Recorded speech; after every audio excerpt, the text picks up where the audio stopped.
Welcome to my another video. এটা হচ্ছে মুনিফুপির মেয়ে আর্মিন। আর্মিন ও হ্যাঁ বিদেশ, মানে ও বিদেশ থেকে আসছে, তার নাম হচ্ছে অস্ট্রেলিয়া। ইয়েস। তো আজকে আমি যে প্লেলে ওই দিন বলেছিলাম ছোট থাকতে প্লেয়ার ম্যারাডোনা সম্পর্কে তথ্য। তো এটা true story guys, true story. হ্যাঁ, ট্রু স্টোরি। এখন আমি ম্যারাডোনা সম্পর্কে বলি। তো এটা পার্ট 2। এর খাইছে, মদ বিড়ি খাইছে, আমি দেখছি। কিন্তু আরও একটা কাহিনী ছিল যে ম্যারাডোনা আগে থেকে একটা ভাইরাস ছিল, সে ভাইরাসের কারণে সে হাসপাতাল আস্তে আস্তে ভর্তি হয়। তারপর এবার ভর্তি হইতে হইতে হইতে আস্তে আস্তে অনেক অসুস্থ, হাই লেভেলে অসুস্থ হয়। অসুস্থ হওয়ার পর তখন চলে যায়, মানে মরে যায়।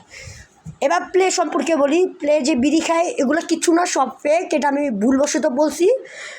ওইটা হবে যে প্লের ক্যান্সার হয়েছে, ও বেশি দিন বাঁচবে না। অল্প কয়েকদিন কথা বলছে আত্মীয় স্বজনদের সাথে, এমন কথা বলতে বলতে একদিন যা মরে গেছে। এটা হচ্ছে আমাদের পার্ট 2। এটা হচ্ছে আমাদের পার্ট 2। কী বলো? তুই মিথ্যা কথা বলছিস। না, মিথ্যা কথা না, এটা আমি শুনছি, তুমি শুনো না। তখন পার্ট 1 ছিল। হ্যাঁ, পার্ট 1 আমি ছোটো থাকতে বলছি যে ও বিশ্বাস করে না আমার কথা, কারণ ও তখন অস্ট্রেলিয়া ছিল। আর এটা হচ্ছে প্লে অ্যান্ড ম্যারাডোনার কাহিনী। বাই সবাই, সে বাই আর্মিন, বাই, সালাম আলাইকুম।